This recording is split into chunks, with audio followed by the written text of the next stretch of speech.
Top quality और consistent performance के लिए सिर्फ सिल्वर पंप नाम याद रखना। ಇನ್ನು ಸುರ್ಜೇವಾಲಾ ಸೂಪರ್ ಸಿಎಂ ಅಂತ ಜೆಡಿಎಸ್ ಕಿಡಿಕಾರಿದೆ. ಬರೀ ಉಸ್ತುವಾರಿಯೋ ಇವರೇ ಕರ್ನಾಟಕದ ಮುಖ್ಯಮಂತ್ರಿಯೋ? ಸುರ್ಜೇವಾಲಾ ನಡೆಸಿದ ಕೈ ಶಾಸಕರ ಸಭೆಗೆ ಜೆಡಿಎಸ್ ವ್ಯಂಗ್ಯವಾಡಿತು. ಸುರ್ಜೇವಾಲಾಗೆ ವಸೂಲಿವಾಲಾ ಅಂತ ಜೆಡಿಎಸ್ ಆರೋಪಿಸಿದೆ. ಶಾಸಕರು ಸಚಿವರ ಜೊತೆ ಅಧಿಕಾರಿಗಳೊಂದಿಗೂ ಕೂಡ ಮೀಟಿಂಗ್. ಸರ್ಕಾರದ ಕಾರ್ಯದರ್ಶಿಗಳು ಅಧಿಕಾರಿಗಳೊಂದಿಗೆ ಸಭೆ. ಸುರ್ಜೇವಾಲಾಗೆ ಅಧಿಕಾರ ಕೊಟ್ಟವರು ಯಾರು ಅಂತ ಜೆಡಿಎಸ್ ಪ್ರಶ್ನಿಸಿದೆ. ಅಧಿಕಾರಿಗಳೊಂದಿಗಿನ ಸಭೆ ಸಂವಿಧಾನ ವಿರೋಧಿ ಕೃತ್ಯ ಅಂತ ಕಿಡಿಕಾರಿದೆ ಜೆಡಿಎಸ್. ಸೂಪರ್ ಸಿಎಂ ಸುರ್ಜೇವಾಲಾ ಅಂತ ವ್ಯಂಗ್ಯವಾಡಿದೆ. ಜೊತೆಗೆ ಅಧಿಕಾರಿಗಳೊಂದಿಗಿನ ಸಭೆ ಇದು ಸಂವಿಧಾನ ವಿರೋಧಿ ಕೃತ್ಯ. ಜೆಡಿಎಸ್ನ ಟ್ವೀಟ್ ಗಮನಿಸ್ತಾ ಇದ್ದೀವಿ. ಹೈಕಮಾಂಡ್ ಗುಲಾಮಗಿರಿಯಲ್ಲಿ ತೊಡಗಿದ್ದಾರೆ ಸಿಎಂ ಡಿಸಿಎಂ. ಇಷ್ಟು ದಿನ ಕಾಂಗ್ರೆಸ್ ಶಾಸಕರು ಸಚಿವರೊಂದಿಗೆ ಸಭೆ ನಡೆಸ್ತಾ ಇದ್ರು, ಈಗ ಅಧಿಕಾರಿಗಳೊಂದಿಗೆ ಸಭೆನಾ ಅಂತ ಪ್ರಶ್ನೆ ಮಾಡಿದೆ. ಸುರ್ಜೇವಾಲಾ ಅವರನ್ನೇ ಕರ್ನಾಟಕದ ಮುಖ್ಯಮಂತ್ರಿಯನ್ನಾಗಿ ಮಾಡ್ತಿದ್ದಾರಾ ಅಂತ ಪ್ರಶ್ನಿಸಿದೆ. ಡಮ್ಮಿ ಸಿಎಂ ಡಿಸಿಎಂ ರಿಂದ ಕರ್ನಾಟಕದ ಸ್ವಾಭಿಮಾನವನ್ನು ಅಡಕ್ಕಿಟ್ಟಿದ್ದಾರೆ. ಕಾಂಗ್ರೆಸ್ ಜನಾದೇಶಕ್ಕೆ ಅಪಮಾನ ವಿದ್ರೋಹ ಎಸಗ್ತಾ ಇದೆ. ಹೈಕಮಾಂಡ್ನ ಗುಲಾಮಗಿರಿಯಲ್ಲಿ ತೊಡಗಿದ್ದಾರೆ ಡಮ್ಮಿ ಸಿಎಂ ಅಂತ ಎಕ್ಸ್ ನಲ್ಲಿ ಪೋಸ್ಟ್ ಹಾಕಿದೆ. ಆಕ್ರೋಶ ಹೊರಹಾಕಿದೆ ಜೆಡಿಎಸ್. ರಾಜ್ಯ ಆಡಳಿತಾರೂಢ ಕಾಂಗ್ರೆಸ್ ಸರ್ಕಾರದಲ್ಲಿ ಅಂತರ್ಯುದ್ಧ ಆಗ್ತಾ ಇದೆ. ಸಿದ್ದರಾಮಯ್ಯ ಡಿಕೆಶಿ ಬಣಗಳ ನಡುವೆ ಅಂತರ್ಯುದ್ಧ ಇದೆ. ಹೈಕಮಾಂಡ್ ಸುರ್ಜೇವಾಲಾರನ್ನೇ ಸಿಎಂ ಮಾಡಿರೋ ಶಂಕೆ ಇದೆ. ಹೈಕಮಾಂಡ್ ಸದ್ದಿಲ್ಲದೆ ಕೈ ಉಸ್ತುವಾರಿಯನ್ನೇ ಸಿಎಂ ಮಾಡಿದೆ ಅಂತ ವ್ಯಂಗ್ಯವಾಡಿದೆ ಜೆಡಿಎಸ್. ಸುರ್ಜೇವಾಲಾಗೆ ಅಧಿಕಾರ ಕೊಟ್ಟಿದ್ಯಾರು ಅಂತ ಪ್ರಶ್ನಿಸ್ತಾ ಇದೆ. ವಸೂಲಿವಾಲಾ ಅಂತ ಸುರ್ಜೇವಾಲಾರನ್ನ ಟೀಕಿಸಿದೆ ಜೆಡಿಎಸ್. ಈ ಎಲ್ಲ ಬೆಳವಣಿಗೆ ಕುರಿತಂತೆ ಡೀಟೇಲ್ಸ್ ನೀಡ್ತಾ ಹೋಗ್ತಾರೆ ನಮ್ಮ ರಿಪೋರ್ಟರ್ ಪ್ರಸನ್ನ. ಈಗ ಸಂಪರ್ಕದಲ್ಲಿದ್ದಾರೆ. ಪ್ರಸನ್ನ, ಸುರ್ಜೇವಾಲಾ ಶಾಸಕರು ಸಚಿವರೊಂದಿಗೆ ಮೀಟಿಂಗ್ ನಡೆಸಿದಾಗಲೇ ಆಕ್ಷೇಪಗಳು ವ್ಯಕ್ತ ಆಗಿತ್ತು. ಅವರನ್ನ ಸೂಪರ್ ಸಿಎಂ ಅಂತ ವಿಪಕ್ಷಗಳು ಟೀಕಿಸಿದ್ವು.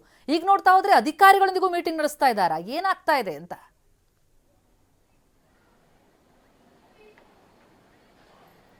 ಪ್ರತಿಮಾ, ಸುರ್ಜೇವಾಲಾ ಅವರು ರಾಜ್ಯಕ್ಕೆ ಬಂದಾಗಲೆಲ್ಲ ಒಂದಲ್ಲ ಒಂದು ವಿವಾದಕ್ಕೆ ತುತ್ತಾಗ್ತಾ ಇದ್ದಾರೆ.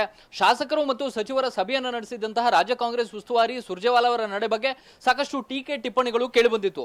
ಅಂದ್ರೆ ಸುರ್ಜೇವಾಲಾ ಅವರು ಈ ರೀತಿ ಬಂದು ಮುಖ್ಯಮಂತ್ರಿಗಳು ಮಾಡಬೇಕಂತ ಶಾಸಕಾಂಗ ಸಭೆಯನ್ನ ಉಸ್ತುವಾರಿ ಪ್ರಧಾನ ಕಾರ್ಯದರ್ಶಿ ಆಗಿರುವಂತಹ ಸುರ್ಜೇವಾಲಾ ಅವರು ಯಾಕೆ ಮಾಡಿದ್ರು ಅನ್ನುವಂಥದ್ದು. ಕಳೆದ 2 ವಾರ ಸುರ್ಜೇವಾಲಾ ಅವರು ಬೆಂಗಳೂರಲ್ಲೇ ಬಂದು ಟಿಕಾಣಿ ಹೂಡಿ ಇಲ್ಲಿ ಶಾಸಕರ 1-to-1 ಮೀಟಿಂಗ್ ಅನ್ನ ನಡೆಸಿದ್ರು. ಇದರ ಹೊರತಾಗಿಯೂ ಕೂಡ ಮತ್ತೊಂದಷ್ಟು ಸಭೆಗಳನ್ನ ಸುರ್ಜೇವಾಲಾ ಅವರು ಆಲ್ರೆಡಿ ನಡೆಸಿಬಿಟ್ಟಿದ್ದಾರೆ. ಅದು ಈಗ ಒಂದಷ್ಟು ವಿವಾದಕ್ಕೆ ಮತ್ತು ಕೆಲವು ಸಚಿವರ ಕೆಂಗಣ್ಣಿಗೆ ಗುರಿಯಾಗಿದೆ.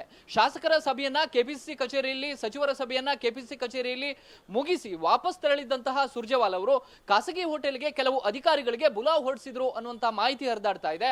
ಕೆಲವು ಹಿರಿಯ ಅಧಿಕಾರಿಗಳಿಗೆ ಕರೆ ಮಾಡಿದಂತಹ ಸುರ್ಜೇವಾಲಾ ಅವರು ತಾವು ವಾಸ್ತವ್ಯ ಹೂಡಿದಂತಹ ಖಾಸಗಿ ಹೋಟೆಲ್ಗೆ ಅಧಿಕಾರಿಗಳನ್ನ ಕರೆಸ್ಕೊಳ್ತಾರೆ. ಅಲ್ಲಿ ಹಿರಿಯ ಅಧಿಕಾರಿಗಳನ್ನ ಒಂದಷ್ಟು ಮಾಹಿತಿಯನ್ನ ಪಡೆದುಕೊಳ್ತಾರೆ.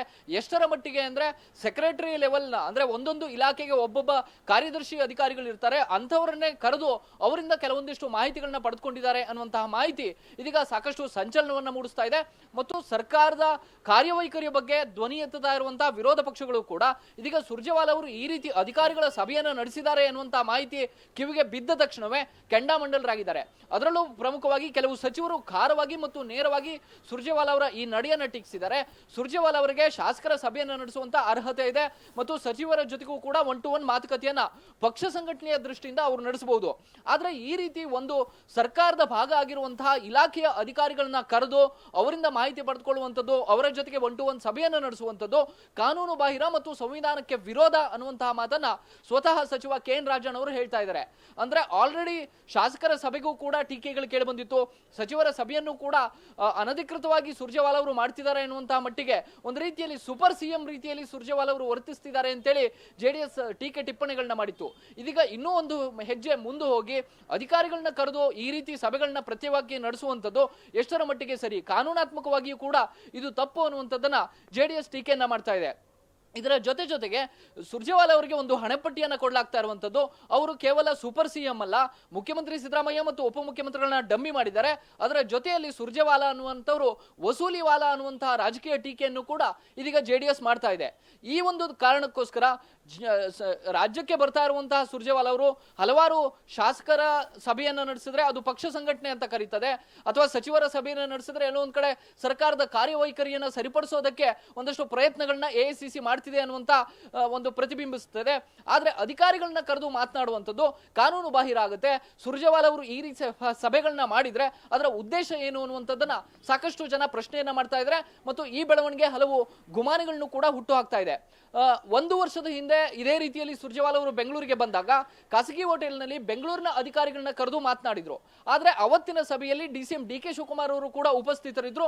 ಸುರ್ಜೇವಾಲಾ ಅವರು ಬಂದು ಅಧಿಕಾರಿಗಳನ್ನ 1-to-1 ಭೇಟಿಯಾಗಿ ಹಾಗೆ ಹೊರಟು ಹೋಗಿದ್ರು. ಅವತ್ತು ಕೂಡ ಸಾಕಷ್ಟು ವಿರೋಧಗಳು ವ್ಯಕ್ತವಾಗಿತ್ತು.